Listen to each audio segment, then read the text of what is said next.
Welcome to the Mike and JD Show YouTube channel. Thank you for being here. I want you to do me a big favor before you check out this clip. I want you to hit the like button. I want you to throw in a comment and make sure you're a subscriber to this channel. And then I want you to share this video with your friends. Help us defeat the algorithm. And then if you like this content and you appreciate this content, please head over to patreon.com/the Mike and JD Show and support the show. That is how we actually get funded to be able to do this. So we thank you very much for being here. And now enjoy the clip.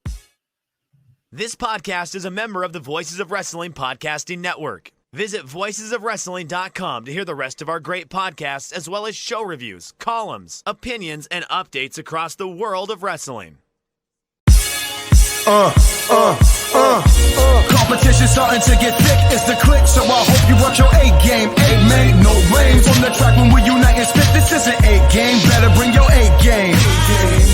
Competition starting to get thick, it's the click, so I hope you work your A game. A made no rain from the track.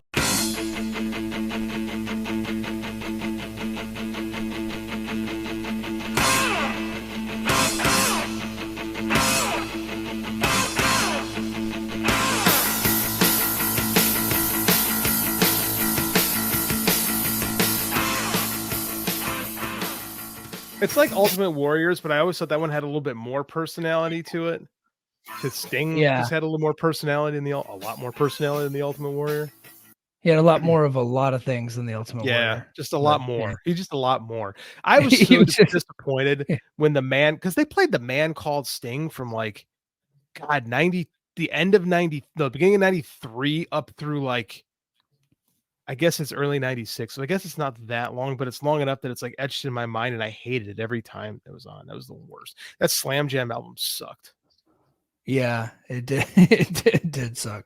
I kind of like the Rude one though. I like the Rude one. The rest of it, I hate it. Yeah, but yeah, hey everybody, this is Overtime with Mike and JD. Thank you for being here. Thank you to the Patreon subscribers. If this gets nuked on YouTube, then I'll just download the video and put it straight onto Patreon, because Patreon doesn't give a fuck.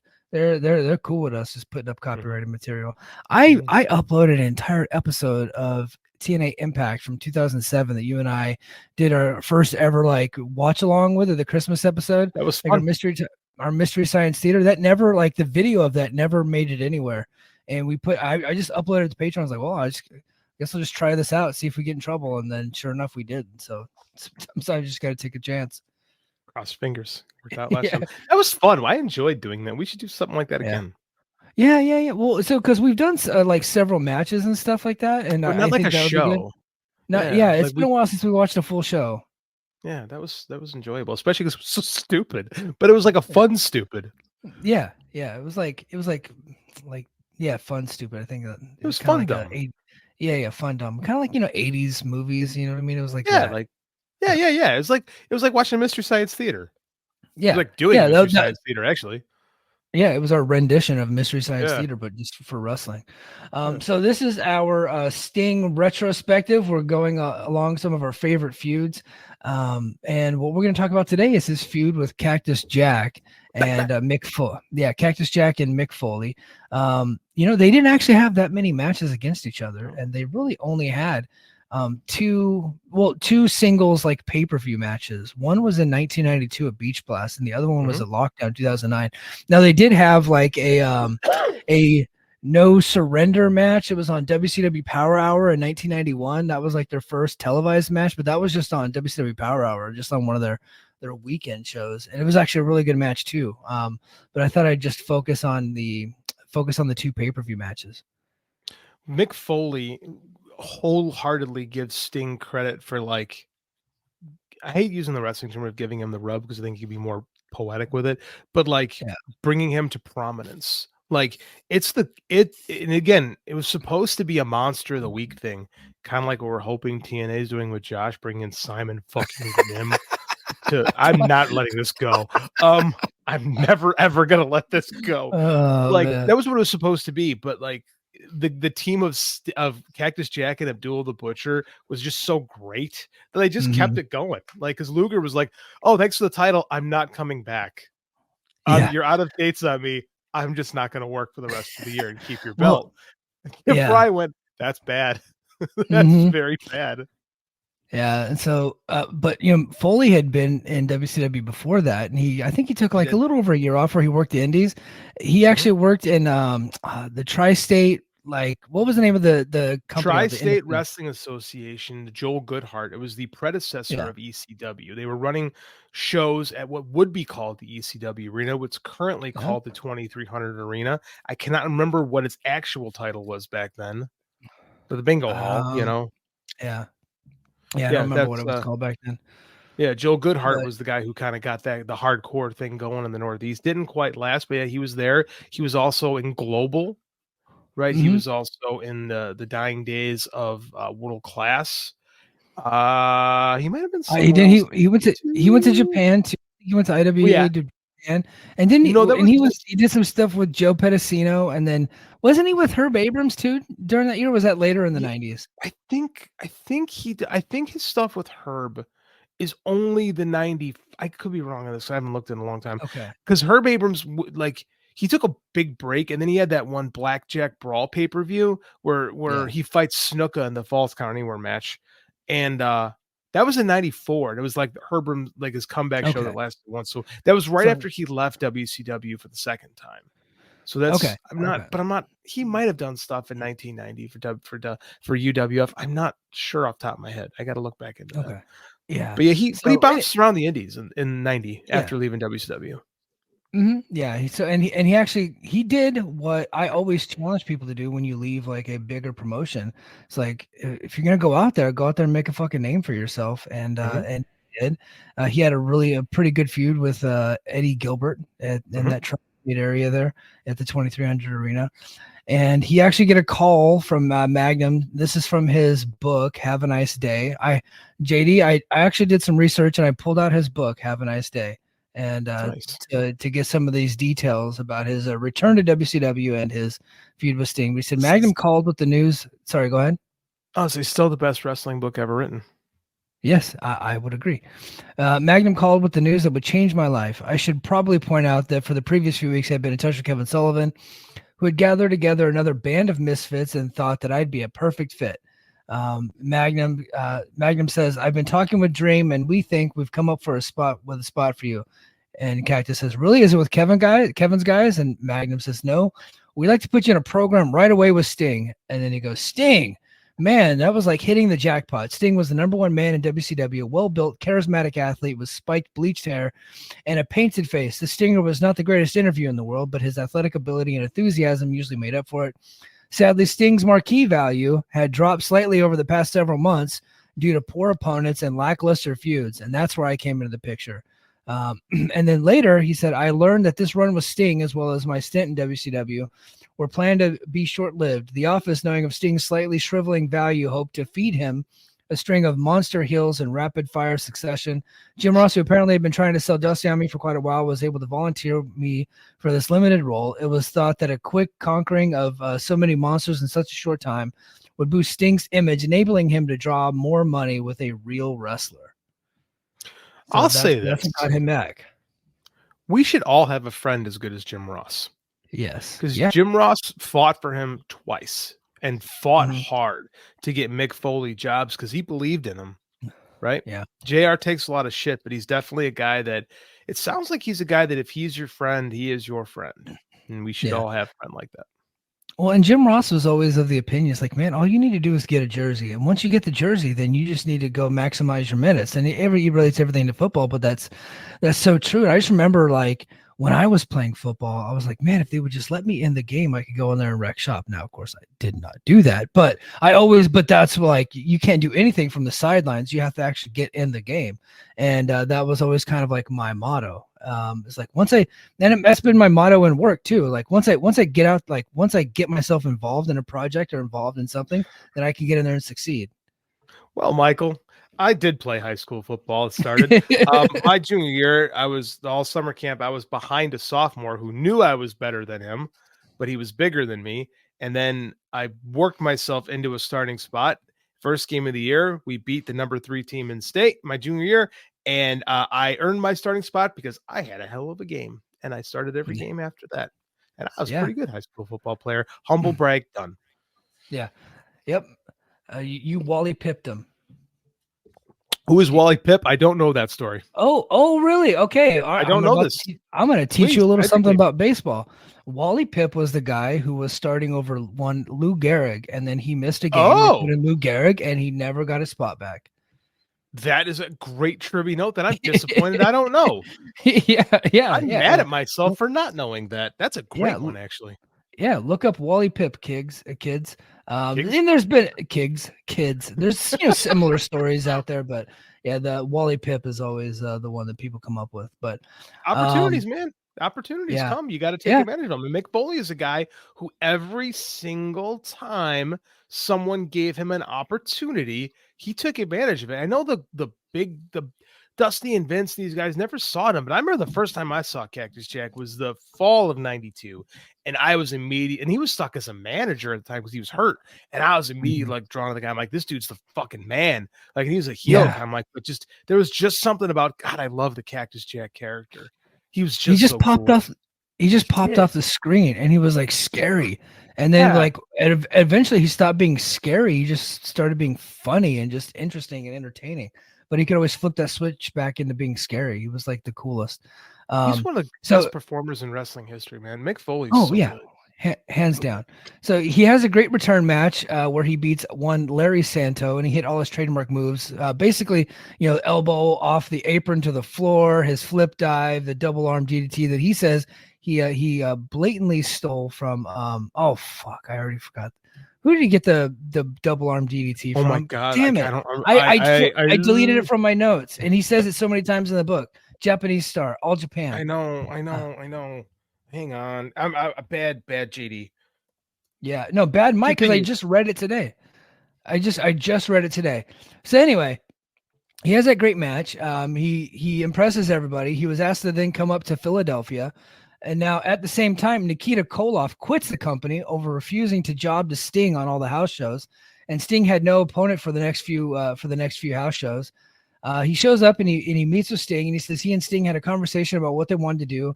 And as Mick told him his ideas, Sting was stunned. Sting says, "Oh my God, it's Kenta Kobashi! I can't believe I couldn't think of that off the top of my head, dude. I don't know why I was thinking. I was gonna say Kawada, and then I was like, no, it's Misawa. And I was just like, no, it's Kenta Kobashi. Kenta Kobashi. Now that one of us can think of Kenta Kobashi, it's not like he did the burning hammer, though. Come on, but anyway. He did do the burning hammer. No, it's not like Mick Foley did the burning hammer. He could do the burning hammer if he tried. I know. But he was more known for the burning hammer. Well, I mean, double arm DDT was really his too. So, but anyway, so he tells Sting all his ideas, and Sting's stunned. He says, "Do you really expect Sting?" This is what Sting is saying to Mick. He says, "Do you really expect Sting, third person, a guy who's been pushed on top for 5 years, to go 50-50 with a guy who hasn't been on TV?" And Mick says, "Yes, because I feel that with 1 month of TV exposure and 1 month of interviews, I can get over, therefore be in a better position to get you over. Let's set up one thing. And if it doesn't get a reaction that you like, we won't do anything else. If it does, we'll work from there." They end up having a great match. Then when he got backstage, Sting is excited. He actually found someone he could look forward to wrestling. He shook my hand, and I can honestly say that we never had another problem after that. He's someone I consider one of my all-time favorite opponents. And then I put this in bold. I'd like to lock up with him one more time before I'm through. I think this book was published in like 1999. And then of course, 10 years later, he would actually get that opportunity in TNA, which, that's how we come full circle.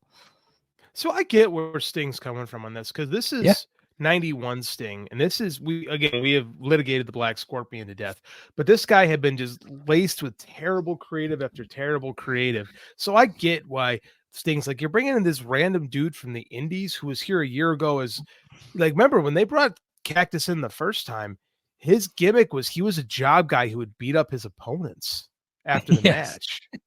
Right? And then he was doing stuff with like Norman the Lunatic. I mean, that's a big jump in WCW from doing stuff with Norman the Lunatic to working with Sting on top. So like, I kind of get the Stinger's hesitance, but again, all Mick Foley needs is a chance. That's it. Yep. So they have the great match, and this is all on the house shows. And at this point, Cactus's return hasn't been on television. So fast forward. No, excuse me. Oh my gosh.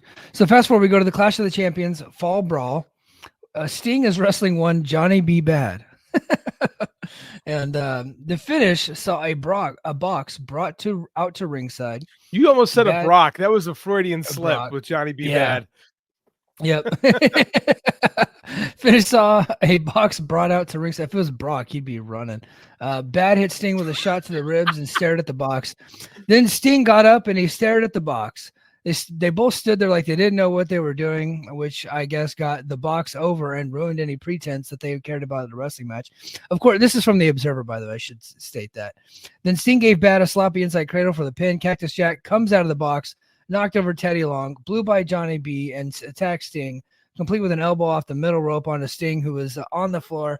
And then the Kenta Kobashi double arm DDT. So Dave actually writes that in his Observer. We're such dipshits. Yeah, before a few faces came out for the save. And then, of course, Mick wrote that in his book that he blatantly stole it from Kenta Kobashi, too, by the way. I don't know why I didn't have it in my earlier notes. Maybe I just didn't want to, say it twice. But, yeah, so do you remember him at this fall brawl coming out of the box? And that was, his big triumph for return to WCW? The Jim Cornette, anyone who comes out of a box is instantly over. And then they replay the angle at the November Clash, which is the same one where Steamboat comes back, with Abdullah. Because Medusa comes out looking excellent, by the way, and does a belly dancer thing to entice Sting, and Sting being the dumbest baby face of all time.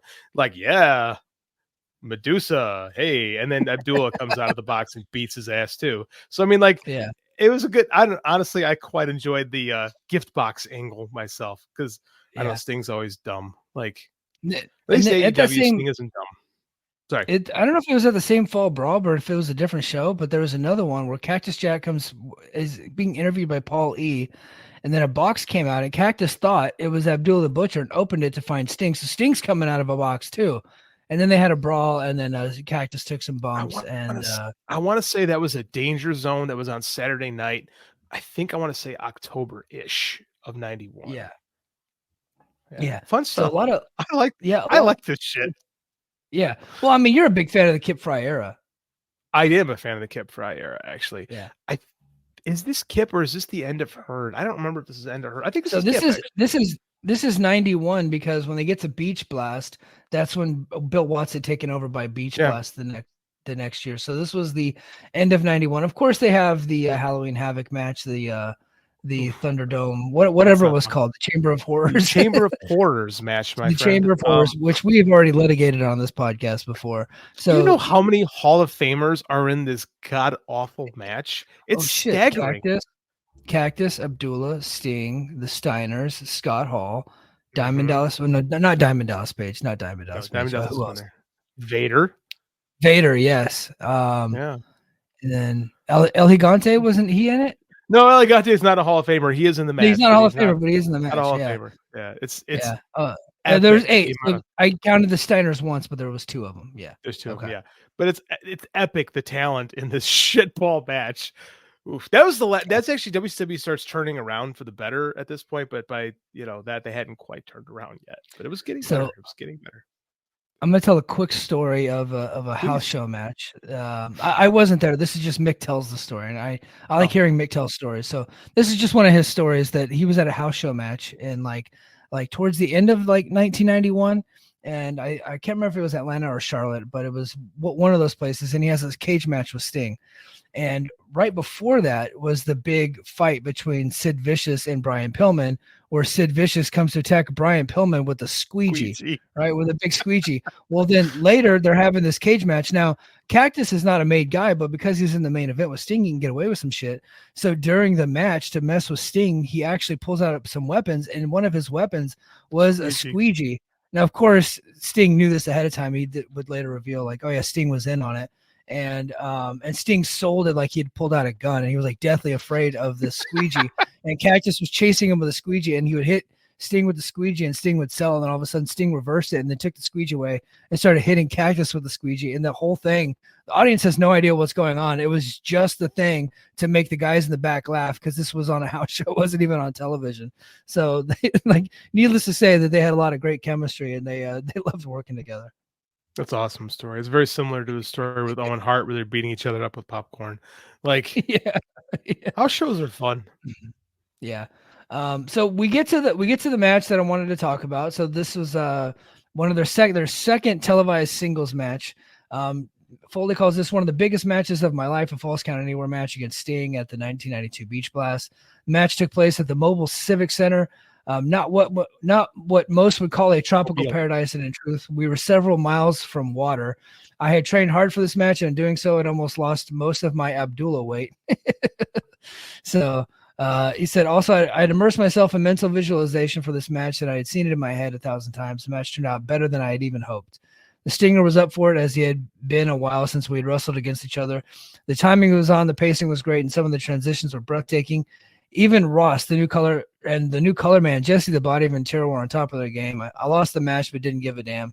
As George Costanza might have said, baby, I'm back. Even Bill Watts was happy. Gentlemen, he told us, it doesn't get any better than that. For years, I considered that to be the greatest match in my career. Sting was genuinely flattered to hear me say that, and he'd occasionally ask me after other big matches, was mine still your favorite? I think he was actually saddened when he had heard another one had replaced it. It was almost as if we were the Queen and Snow White, and the magic mirror broke the bad news. So, yeah, like the match was so good, even Bill Watts' crusty old ass liked it. Dude, that's a great match, man. I mean, like, and why wouldn't Sting like working with Foley? You've got a guy who's a monster, but his entire gimmick as a monster is he's going to take a tremendous amount of punishment. So that means he's going to flip and fly and kill himself to get you over. And Sting, who had really come up under Flair, has this great understanding of what a heel can do through work to make a babyface look great. And Sting is a more giving babyface than a lot of top babyfaces in his position have been. Like, oh my God, we're watching these clips right now. And Cactus Jack takes this bump because WCW had this ramp, right? And Sting, they do this. So they do like the Irish whip spot, but then Cactus takes a back body drop on this hardwood ramp, and it's just gnarly. Oof. Yeah. It was, and Cactus. I mean, that's probably why he's moving around so bad as he is right now, because he would take all these bumps. He would take these bumps like off the apron to the floor. And this was the Bill Watts era where they wouldn't actually let you have pads on the floor because he felt like it made them look like they weren't tough. And then Cactus was really probably the only guy that liked that because it made his stuff look even more real, even though, it's supposed to be fake, bro. Yeah. Well, I was thinking about too, those, I don't know how much cushion those little throw mats actually gave people. Like Sting's working, like, again, this is stuff that was just not being done in pro wrestling in the US in 1992, right? Like, other than Bret Hart stuff in this era and the other channel, you wouldn't see this action, right? Like they just didn't have matches that were that hard hitting unless it was, Savage or Hart. Other than that, not really, Like it really made this stand out. This is why I like WCW in this era, because the creative kind of sucks, but the matches themselves are just they're high impact and violent at times for 1992 TV. It's good shit though. Yeah. So Dave goes on to write in his Observer, Sting pinned Cactus Jack in an explosive match, Falls Count Anywhere on the Gulf Coast. So they never quite made it to the beach, but it was the best match of the card. Good stuff. And he said Cactus has a lot of guts, but you simply can't do matches like this very often and enjoy a lengthy career. But he gave the match a 4.5 stars, man. A very early Dave version of, I don't know if I like this, 4.5 stars. Yeah. He's given several AEW matches. I hated this match, 5 stars. Yes, that happens a lot. Dave. But I love this match. I think it's a lot of fun. This is a good show, actually. This is also the show we get a 30-minute Iron Man match with Rude and Steamboat. That's actually that's super underrated. It's a good. This is a good card. Like, I know we shit in the Bill Watts era, but this is really a good show. Like, it's actually a really good show. I like Beach Blast '92. Yeah, it's a very fun show. I think everybody should go out of the way to check it out. Now after this match, like he's kind of a made guy, but they never really, he got pushed up. Well, he turned babyface eventually because his matches were so awesome. It's like, how do you boo this guy? And then he gets put into he does. He gets hurt. Yeah. So what happens is, so shortly after this match, Cactus Jack gets hurt and he becomes like the Barbarian's manager for like and Jake. He's managing Barbarian and Jake Roberts by the end of 92 because I believe this is when he tore his abdomen. And that's a brutal, painful injury. So he misses, I want to say about a month after this match, it happens. So he misses almost all of the latter half of 92. And then in 93, he comes back and they do the angle at the Thunder Cage where they need another guy, and it's between him and Orndorff. And then Harley and all them turn on Cactus Jack, and then Cactus Jack babyface turns. And the crowd's like, fuck yeah, we get to cheer Cactus Jack now. It's great. People dog on this. I love this era of WCW. Honestly, I feel like you and I have done so many podcasts on this era of WCW because like both of us have such a passion for it. Yeah, it's so great. I think so many people just kind of missed out on this lost era, and both the Kip Fry and the Bill Watts era, 91 to there's a lot of good stuff during that time, man. Even the early Bischoff stuff that when only comes back. I mean, there's some, but there's also some stuff that's actually a lot of fun. Like I praised last week on this show, I praised the Flair Vader match, like the Starrcade with Flair and Vader, where the whole psychology behind the match is, well, Ric Flair is gonna die tonight. And, it's like that's the whole match, and it's so great. Like I do. I mean, I got a super soft spot for this era of WCW, man. It's just because of stuff like this. Like it was so different than what was going on in the other channel. We need more of that. Yeah. So he ends up turning babyface. He has a feud with Vader, and then after the feud with Vader, he kind of gets pushed down the mid card. Has I think he gets put in the tag team division. Then eventually, he's out of WCW. He goes back to This is at this point he's working ECW and he's working Herb Abrams. He's doing death matches in Japan while waiting to get his deal with WWF at the time. And then he becomes one of the biggest stars in the world in WWF with his Mankind character, and then eventually wins the world title in 1999. And then that's when this book comes out that I was just referencing. And then lo and behold, 10 years later, he's completely done with the WWE. He's kind of fed up. He leaves the company. He has every couple of years he would do his comeback matches. Like he did a comeback with Randy Orton, and then he left a couple of years, and then he comes back with Edge, and then he left, and then he came back and he did a feud with Ric Flair, and that feud with Ric Flair really soured him on WWE, and he ends up becoming an announcer. He does some GM stuff, and eventually he leaves the promotion, and he signs with TNA. Now, of course, TNA brought him in only to be like the general manager or whatever, like a commissioner, but it didn't take long to get Foley back in the ring because they were enticing him with a match versus Sting. And he had remembered his match from 1992, and he'd always wanted to do that again, as he had stated in his book in 1999. And in fact, because of this, he got so excited, he kept basically a diary and a journal, and he turned that journal into a book called Countdown to Lockdown, which was chronicling his journey into the match with Sting. And I do. Yeah, it's actually, I have never read it. I mean, I read the Hardcore Diaries, but I never read the Countdown to Lockdown. But he was just so into the match. He'd actually gotten himself in the best shape he'd been in for a little bit, which at this point in his life is still not very good shape. His knees are shot, his hips shot. He can barely move. Honestly, TNA should not have put him in the ring, but he really wanted to do it. And of course they wanted that money. This is coming from Dave Meltzer. This is talking about TNA Lockdown. So the poll results, in the best, they got 19 votes for best match and 12 votes for worst match. So they're in Philadelphia. I said going in, the big story should have been that Mick Foley as heel Cactus Jack was going to shock everyone and win the TNA title from Sting. I don't think it was a title change most expected because they saw Foley as a guy they like, but no longer took seriously as a viable main eventer, except for a once a year or so shot. That probably explains why Foley has become so motivated of late, dropping weight and cutting great promos and going on the road even more, house shows and even wrestling on television. He has the desire back and motivation, and I get the impression he really likes the people he's working for. And he did state that in his book that he really liked Dixie Carter and them, and determined that the one final piece of his legacy in the business will be what in reality could be his most important, being a key part of making a second promotion viable and stable for the long term. The problem with them turning back the clock to 1999 and Foley as world champion is his knees and back are shot. You really have to suspend disbelief not to see it. Foley can work as a nostalgia act, but as a regular performer, the promos can make you want to see the match, but the match has to be very carefully put together. he puts together a good story of a match, taking a few bumps and trying to make it work. It's a mixed bag, but if you think you pull it's a mixed bag if you think you pulled it off. My gut is that making him champion is probably good for ratings, for a little bit of interest, but it's not a direction you can go with long term. And I'm guessing TNA is well aware of it. So did you watch any of Foley's TNA run back in this time? No, I was checked out. I was totally checked out of pro wrestling in this era. Like I knew Mick Foley went to TNA. Like I was on Twitter in 2009, so I'm pretty sure I was aware of it. But I mean, I think that I probably would have written it off as a joke at the time because he had been retired for so long. And I did remember watching the Foley Edge stuff and feeling like, it probably should be done at this point. So I never gave it a fair chance.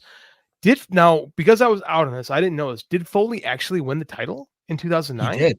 He won in this match. He beat Sting for the title in this match. Yeah. I honestly did not know that Mick Foley was the TNA World Champion. I honestly did not. Yeah. And I think they did it more as shock value. I don't think it was ever meant to be the plan. Of course, I mean, fucking Vince Russo was booking at the time. Yeah. So, of course you had to do like screwy stuff, but yeah, it was, go ahead. Tell me about this match, because I never saw it, and I need you to tell me what this match was like. Well, it was a difficult watch because especially it's two of my favorites, Sting and Mick Foley. But at the same time, they did have some entertaining moments in it, and there was a lot of danger in the match because it was Mick Foley and he's doing stuff that you could tell that he shouldn't be doing, that his body shouldn't be doing. They went 15 minutes, and I think about 6 minutes in, Foley was pretty well gassed. But to see a guy gassed and still work through it, I thought was good.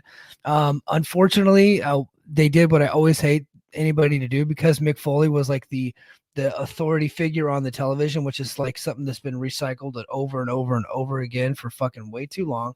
He was the authority figure in the match, and he tried to do the Montreal spot. And like at that point I was fucking out.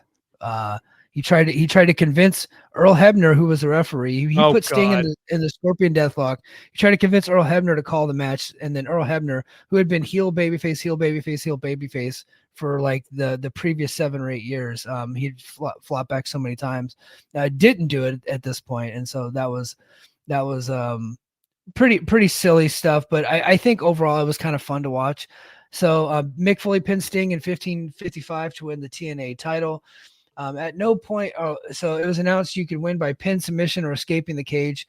At no point on television was any of this advertised. Both got a mixed reaction. Foley punched himself over and over, opening a pre-existing cut, and was bleeding heavily before the match started over the eye. And at this point, I go to his book, and because I wanted to go to where he's just talking about the match specifically, not really the build up to the match, because that was the previous like 15 chapters. So I just went to the last chapter of the match. So during the match, he said, "I believe this opening spot has worked well, not so much for the fans, but for me personally." So he's punching himself in the eye over and over again. "It does indeed remind me of the man I used to be, and the blood flowing fairly freely is a strange motivator and security blanket. Ultimately, those cuts would require 25 stitches that he gave himself." Jesus. So he starts, yeah. And because he had done the same spot on TV, but because they taped so far in advance, like they taped like 2 or 3 weeks of television at a time back then, he had done it in the ring and cut himself open, but he didn't think that he could do it in the ring again, and he was worried that he wouldn't bleed. So before the match, he actually cut himself and then covered it up, and then in the beginning of the match, he started punching himself over and over to get the blood flow going. That's old school pro wrestler for you. Yeah. At one point, Foley climbed to the top rope and Sting kicked him off, and he took a hard bump on his neck and upper back. Sting also gave him a backward superplex with both standing on the top rope. Crowd wasn't dead, but also not into it, considering as much given they put together a good match and did their best to execute it. And in theory, fans of the 90s would get them a little slack, but Foley's ankle was caught in the cage, so that allowed him to sell the ankle for a while. So then I go back to his book to see how he explains this, and he says, "I attempt to escape once again, escaping the cage, and this is where things very nearly take a real life serious turn for the worse for me. I'm once again at the second turnbuckle and Sting cuts me off, this time with a stinger splash to the backs of my knees. This is a new twist on a patented move, and it's a creative cutoff spot, but as I fall, my toes become wedged into a hole in the mesh, and my body falls, leaving my ankle torqued at hideous angles. No, this is Mick Foley in his mid-40s just beat to shit. And he says, I feel the strain on my ACL, and it feels like it's about to pop. I literally scream for help. But both Sting and referee Earl Hebner, along with all the wrestlers backstage, think it's just old Cactus reaching into his deep bag of trips. Wow, how did he do that? Boy, are they giving me too much credit. Sting finally realizes that an opponent screaming, Stinger, please help me, just might be in big trouble. And he and Hebner simultaneously free me from the modified tree of woe. And then, of course, right after this, they fight some more. They try to do the Montreal spot. At one point, Mick Foley drop kicks the cameraman. And then he drop kicked the cameraman. So in the TNA cages back then, they had these big holes on the side of the cage for the cameraman to actually get in and get into the action. I remember that. He drop kicked the guy, and then he tries to escape the cage by going through the hole, but he gets Winnie the Poohed, and he's too big, and that's how Sting pulls him back in. And then they keep fighting. Foley ends up getting a barbed wire baseball bat. They introduce that, and then I'll go to the end of the match here. But Sting is almost at the top of the cage. I don't find an exciting way to climb down. I'm going to screw this thing up, so I decided to let it go. A moment later, I'm tumbling backward, free-falling for what seems like minutes, and even though the actual impact occurs less than a second later. So he's up on the top, and he just kind of falls off of the cage, and that's how he wins. The TNA World Heavyweight Championship belt is handed to me. I give the belt a kiss, and again, we're off the air. So they actually went long in the match, and they literally had seconds to go. So as soon as he gets the belt and he kisses it, they cut the feed, they go off the air, and then him and Sting. Yeah, it gets two and a half stars from Dave, but him and Sting feel like they did a pretty good job, all things considering their age and everything. The tickets sold, I think they did like 4,000 that night in Philadelphia, but which is a decent house for TNA. Yeah, decent house for TNA. But and that was, like I said, that was such an important match for Foley. He actually wrote an entire book about it, and I'm gonna have to read this.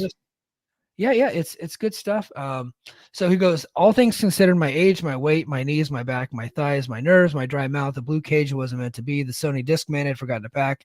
Maybe I'll forever remember lockdown as the night I learned to stand up for myself, because after all, Tori Amos can't always be around. Because he used to listen to Tori Amos before his big matches. But yeah, they were pretty happy with it. I wouldn't say it was like a great match anybody needs to go out of the way to see, but it's like a historical match if you want to see kind of like a bookend, one of the all-time great matches in both of their guys' career at Beach Blast 92, and then to see them do it, 17 years later.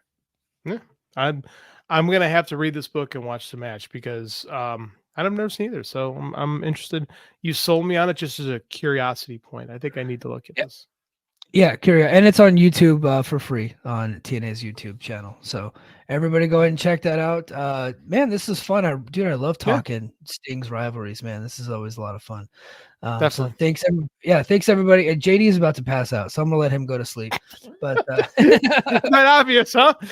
Yeah. So everybody, thank you for being a Patreon subscriber. It's really important, and I really appreciate you guys being here. And until next time, mahalo. Competition starting to get thick, it's the click, so I hope you work your A game.